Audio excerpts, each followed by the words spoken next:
సినిమాకి related and personal కూడా sir. చాలామంది ఇప్పుడు అబ్బాయిలు అమ్మాయిలు పెళ్ళిళ్ళు కాలేదు, ఇంకా మాకు పెళ్ళిళ్ళు కాలేదనే ఇదిలో పాపం అవుతుంటారు కదా సార్. అంటే మీ పర్సనల్ ఎక్స్పీరియన్స్తో పెళ్ళి అనేది హ్యాపీగా కాకుండా ఉంటేనే బెటరా? అంటే ఇప్పుడు ఒకటేంటంటే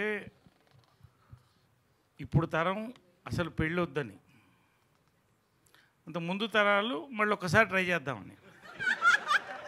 ఎందుకోసం ఇది హ్యాపీగా ఉండడానికేగా బేసిక్గా. కాబట్టి ఈ మధ్యలో నేను అంతే. Okay, on that note, let's wrap this. Naresh గారు, చెప్పండి sir.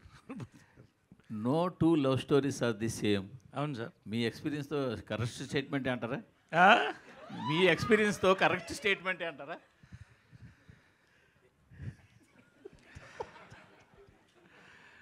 True. No two stories are the same. Okay. No two love stories are the same. But ఈ సినిమా రిలీజ్కి ప్రమోషన్ ఎలా ఉంటే బాగుంటుందంటే, చాలామంది వాళ్ళ లవ్ స్టోరీస్ అందరిని, మీరు కూడా మీ లవ్ స్టోరీస్ అన్నీ కూడా మాకు ఒక వాట్సాప్ పంపిస్తే అప్పుడు సర్వే చేద్దాం. అందరికీ స్టోరీస్ ఉండవు కదా. ఇది అందరికీ స్టోరీస్ ఉండకపోవచ్చు కదా. స్టోరీస్ అందరికి ఉంటాయండి, చెప్పుకోరు. స్టోరీ ఉండొచ్చు, స్టోరీస్ ఉండకపోవచ్చు. నేను చెప్పుకుంటాను అంతే.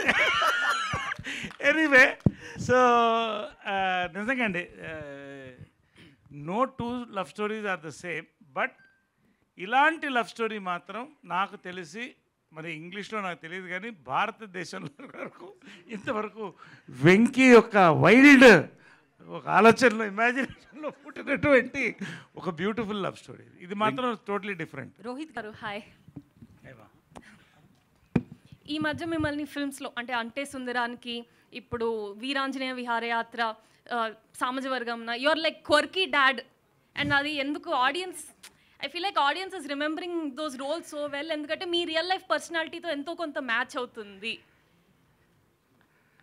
నాట్ లైక్ మ్యాచ్ అవుతుందని కాదు, but I feel like that quirkiness is common. So I'm basically quirky. That's why I'm able to do so many roles. Of course different shades పడుతున్నాయి, వెరీ సీరియస్ రోల్స్ పడుతున్నాయి, entertainment ఇట్లాంటి roles, different quirky dads పడుతున్నాయి. నిజంగా దీనికి నేను thanks చెప్పాల్సింది మన film industry young డైరెక్టర్స్గా, ఇంక్లూడింగ్ వెంకీ నిమ్మలపూడి. నా మీద నమ్మకం, ఇతను చేస్తాడు.